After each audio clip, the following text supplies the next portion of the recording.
welcome to Homeowner Talk. My name is David Stone and I'm the president of Nevada Association Services. And this is my co-host, John Leach, a partner in the law firm of Leach, Johnson, Song & Gruco. Each episode we'll be here to talk about important homeowner topics, whether they involve homeowner association issues or homeowner maintenance problems. We, along with our guests, are here to provide you with what we hope to be very useful information. We also want to encourage our viewers to interact with us and our guests each episode, so please visit our website at homeownertalktv.com and send us your questions. We try to answer as many of your questions as we can. On this show, we're going to be covering HOA or association collection issues. Our first guest is Judith Hanson. Ms. Hanson is on the board. She's the president for the Aliante Master Association. Judith, welcome. Thank you. Thank you, David. Tell our viewers a little bit about your background and how you became involved in your association and as a board member. Well, I moved here in 2006, and prior to that, my husband and I owned our own business back in Indiana for 46 years. Because of that, I was involved with the financial end of the business. So when I moved here, I said, I need to get involved. It's either find a job, get out of the house, or get involved with volunteer things. And through that, I ended up getting on the Sun City Aliante board. I served as vice president in 2008. In 2009, I served as their treasurer. Recently reelected in 2010 to that board. Now I'm just as a director. When the homeowners board became a homeowners board for Sun City or for Aliante Master Community, I decided to run for that, and at that time, it was 2008, basically November. It should have been done in September instead. So I had a short term because I was on the one-year term. And I moved in as treasurer at that. Stayed on treasurer for the second year. This year, I am now the president. Tell our viewers just how many units you have in Sun City Aliante and then in Aliante Master. We have just a little over 2,000 in Sun City. And in the Master, we have 6,547. The Master was incorporated in 2002. We have 13 sub-associations. We have 7 neighborhoods, which are all distinct. And we have a nice commercial strip with 16 commercial businesses, basically, anchored by a major food chain. There are a number of banks within the area, and there are a number of restaurants. And most recently, of course, Aliante Station Casino and Hotel has been in the property. We have a lot of green space. We have 24 miles of walking trail in that area. We have 1,900 acres. We sit at the foot of Sheep Mountain, and to the north of us is the desert. It's a very pretty setting, and one that I enjoy doing a lot of walking in myself. Well, Aliante is without question probably one of the most beautiful communities in the valley, and a lot of us, the viewers as well, have been there, whether it's to Aliante or to visit friends. It's really spectacular. And now you're the president, so it really is now another job. I mean, that is quite a hat, quite a few hats. I was going to say, she thought she was probably busy before, and 6,500 homes that are counting on. How many members are on your board? There's 7. So a 7-member board who's implementing the policies for 6,500 homes, and then you have the commercial and other green belts and whatnot. Maybe you can tell our viewers what just some of your challenges are. Well, before I do that, I'd like to say that 4 of our members have our decals. There is a 5th member working on it, but more importantly, Sun City Aliante, all 7 of us have decals. Yeah. For our viewers, the decal is the dedicated community association leader who has taken the courses requisite through Community Association Institute to receive that. And what that indicates is that the person has gone through an extremely large amount of education and training to better prepare themselves to serve on boards. Well qualified for the position. Yeah, absolutely. Sometimes I wonder if I am, especially with all the law changes and the upcoming NRS changes. Sure. And I would like to at least comment a couple more things about the Master Association. We do have our own golf course. We have 3 major parks in the area, and within those 3 parks we have bocce courts, volleyball courts, soccer fields, baseball fields. I don't think a lot of people realize that we have these things within, the confines of our community. So that's important. It is critical. Incredible. to know that. Yeah. So what do you think some of the biggest challenges are confronting your board of directors? Well, most recently, one of the challenges was to find builders to finish building out two of our communities, Providence and the Fields, so that the architecture matched what was already there. A second challenge is adapting the fact that we've got a 55 and older community amongst communities with children and so forth. So that's another challenge. Foreclosures is a big challenge.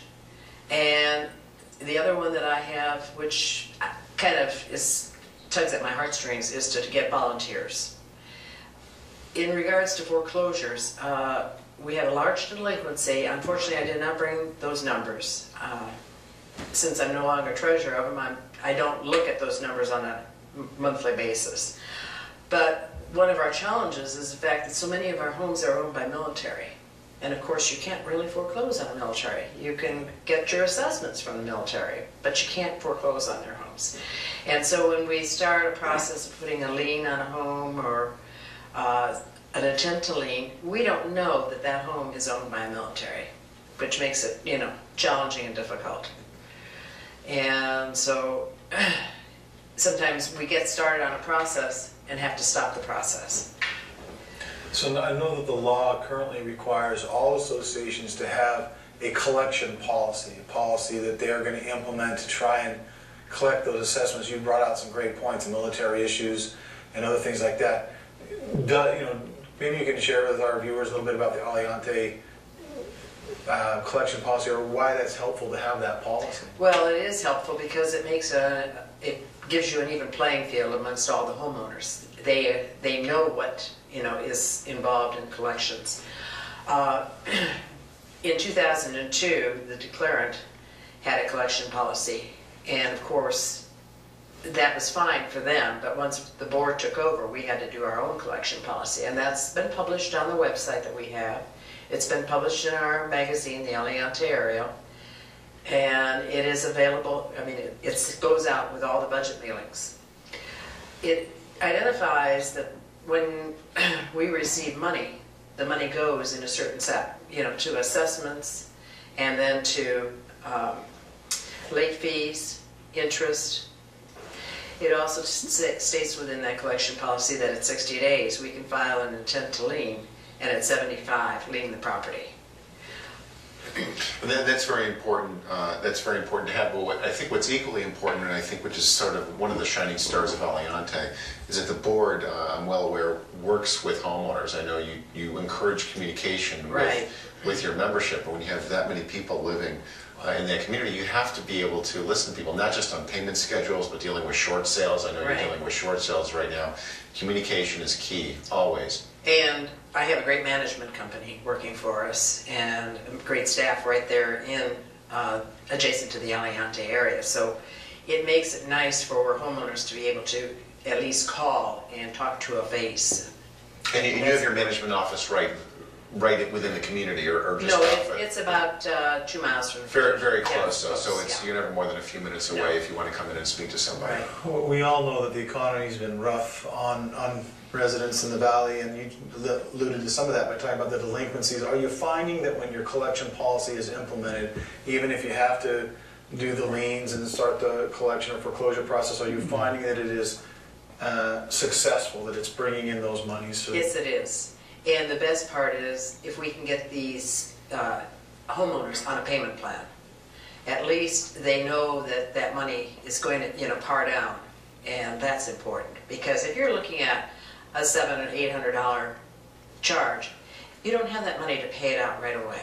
But if you can get on a payment plan where you pay on a monthly basis $150, $200, $225, it makes a big difference because you can see that you're actually able to stay in your home a lot longer because you're making those payments. Well, we really appreciate your willingness to come on the show and share these thoughts with our viewers, especially, you've got to be the president of one of the largest communities in the state of Nevada, and so a lot of the things you do affect a lot of people, so we're so grateful that you share that with us today. After the break, we'll find out how Nevada Association Services handles HOA collections, so stay with us and we'll be right back. What gets you moving? Because when you get moving an hour a day, You fuel your body, and your mind, whether you like to throw around the football. play frisbee in the park, Or dance in your room. Moving every day helps give you a healthy body and mind. and that makes you part of a winning team. Hey, that was my line. Get up and play an hour a day, Doc. Check out how to be a player at letsmove.gov.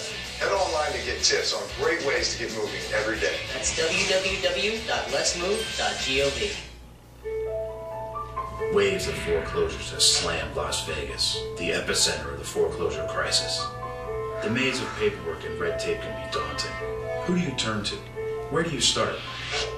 StopNVForeclosures.org is a secure, city-sponsored website that will connect you to free, HUD-approved housing counseling. There's help out there, and we can help you find it. Visit StopNVForeclosures.org or call 229-HOME for more information. Welcome back to Homeowner Talk. We recently visited with Nevada Association Services to get an inside look at the collection process. We'd like to share that with you now. I've been with NAS since 1999, which was just a few months after doors have been open. And before that, I was doing community management, which is very interesting, starting at community management and going to collections. It gives me a nice overall picture of the process. Well, to address what trends we're setting, first of all, we were one of the first companies to ever launch online status reports. We're trying to revamp that right now. We're having a lot of questions from managers. They want special financial reports and what's going on this day with properties. So we're customizing our reports right now just to make sure that managers are getting all the information up to date in real time. As far as dealing with managers one-on-one and board members, we are dealing with a lot of people daily who are faced with a lot more challenges now, trying to maintain their community with a lack of revenue coming in because of the economy. So there's a lot of one-on-one discussions. You know, each account is somewhat unique in a sense. So trying to really speak to the community managers and board members and keep in touch with them about how they would like us to proceed with these accounts. Maybe give some recommendations or advice. We're seeing great success. A lot of people, although the economy is in a bad place right now, we have a lot of people contacting us, homeowners, who want to pay their HOA assessments. They're not trying to be delinquent. And one of the things that we do to assist them is we do offer payment arrangements. You know, we have payment terms that we can customize for the homeowner. We'll contact a management company if the homeowner needs, you know, a little bit longer of a term than we normally would. We'll see if we can get approval. And that's wonderful because the homeowner then feels comfortable with not having to pay off this whole debt at once. They'll make monthly payments to us, and then the association will be receiving funds from us on a monthly basis as the homeowner's payment comes in. So it's great, you know, as long as that communication is there, and you know we do have contact with the owner. It's something we always offer them. Homes are being sold again. We're seeing a lot of homes that have been foreclosed on by the bank. They're being sold now to, you know, individuals are coming out and they're not so scared to buy now, because they're getting a really good deal. So we are seeing a lot of those bank-owned properties being sold. Also, we're getting a lot of requests. Homes are going through the short sale process. So that's something that we have to look at, you know, and speak with our clients directly, because there is something there that we're going to have to reduce to make the sale work. And everyone's normally more than willing to take off some late fees or for the collection company to waive some of their fees to make the sale go through, so that the community can now have an owner in there who's willing to pay their assessments. Coming from a prior community manager background, I know the challenges of preparing a budget and then trying to maintain that budget. So I could definitely feel for these managers now trying to keep gates operational or pools open or landscaping up to par. So it is a service. If these homeowners are responsible for paying their assessments, then, you know, by not paying them, they're hurting the rest of the community. So if we could get a homeowner to pay, that's great, because that's revenue coming into the community, and it's for the benefit of everyone in the community, not just the management company. I take great pride in working for this company. One of the reasons is the involvement we have with the industry.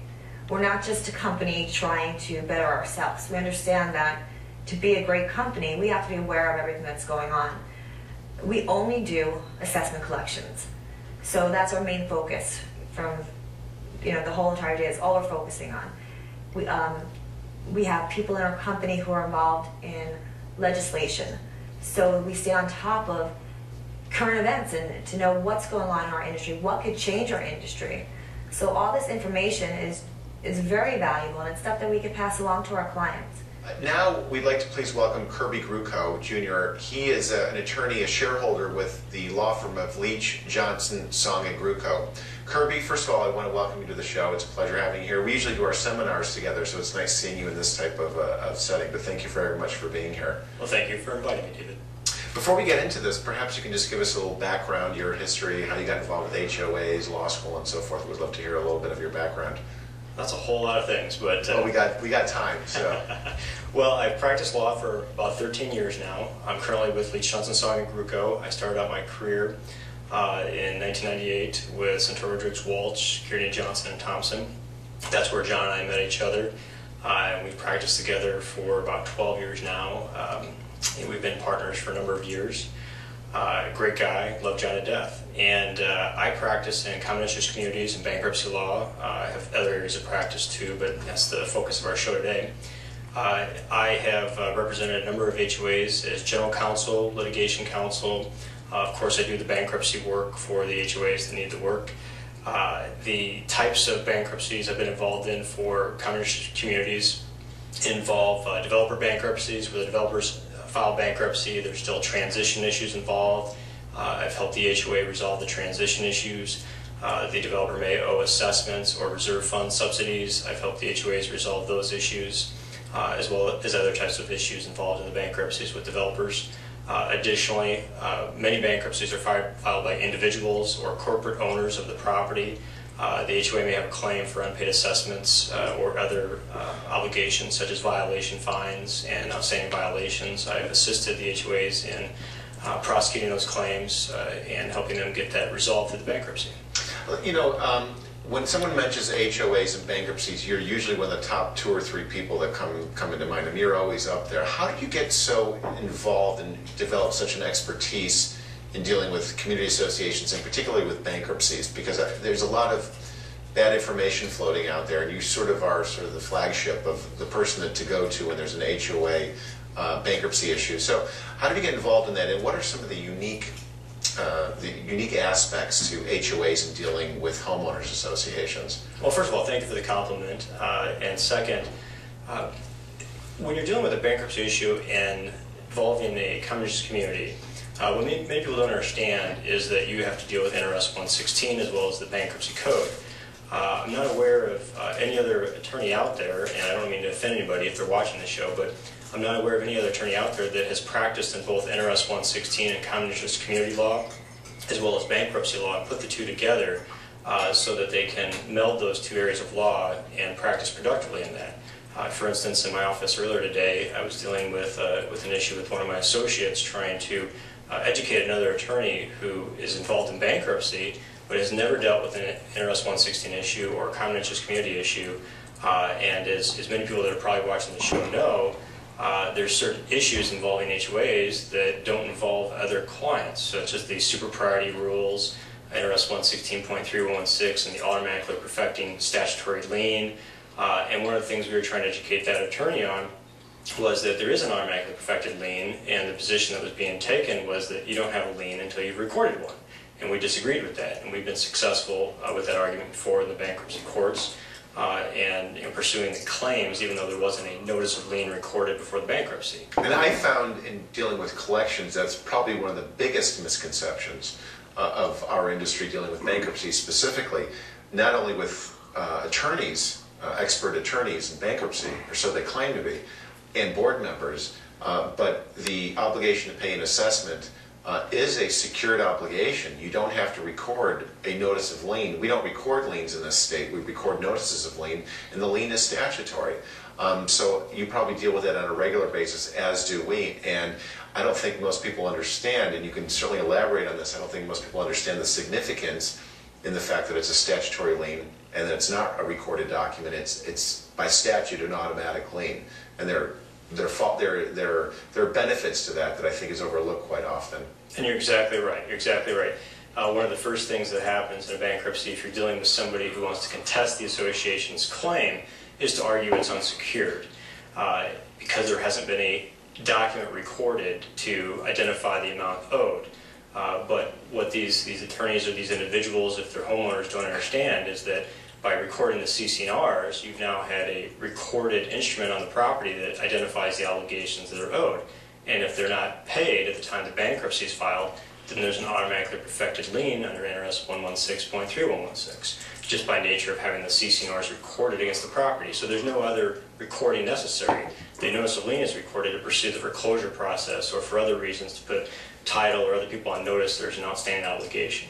And you do a lot of seminar, you do continuing education classes for community managers. I join you on some of those, and I know that's a recurring theme of the requirement, the fact that there is no requirement to record a lien, that the lien is statutory, and that's always something we seem to be trying to impress upon board members, because I think in my experience, and I'm sure you've had this too, is that many board members and community managers as well feel that just because there's a bankruptcy and it's been discharged, that the association then is out of luck and they won't be able to collect their money. And that's simply not the case. It's not. And a couple things that come up when a bankruptcy is filed. Many people think just wait and do nothing. That's the attitude. And a lot of times they have that attitude because they don't know what to do. But what I'll submit is that doing nothing is the wrong thing. At a minimum, you should look at whether or not you have a claim, whether or not the HOA has a claim, and if you do, file a proof of claim. And then monitor the bankruptcy, see if the assessments are being paid on a regular basis, because when an owner files bankruptcy, they still have an obligation to pay the what's called post-bankruptcy or post-petition assessments. Their obligation just doesn't go away because they filed bankruptcy.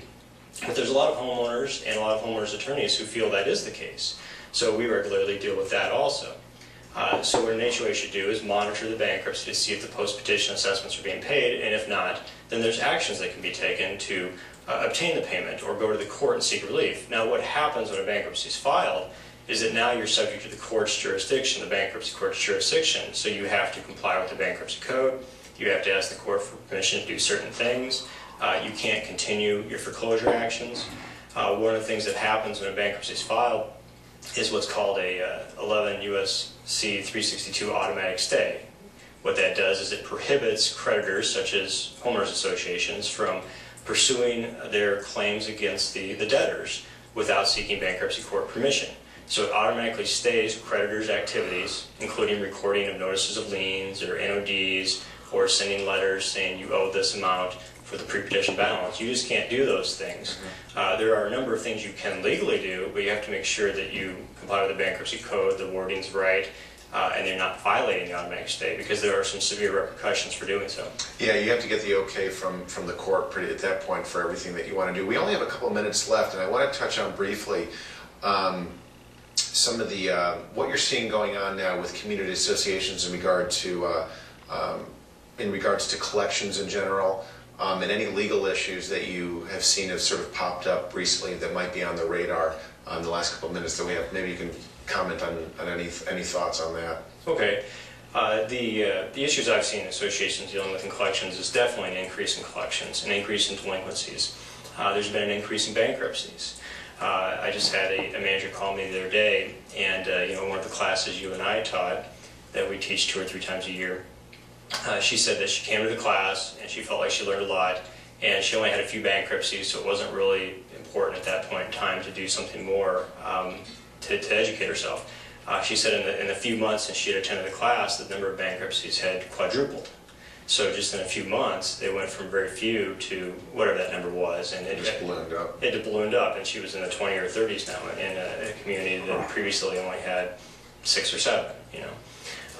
The other legal issues that I've been seeing associations deal with are foreclosures, and the magnitude of foreclosures. It probably doesn't surprise anybody to hear that.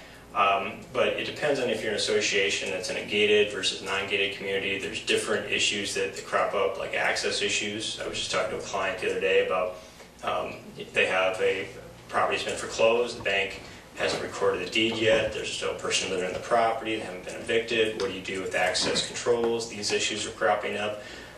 Or the deeds aren't being recorded in a timely fashion after the foreclosure sale. Now, there's a statute that says you're supposed to record within 30 days, but there's really no repercussions if the banks don't do it. Yeah, there's no teeth in the requirement to record your deed, and that would certainly help out the association.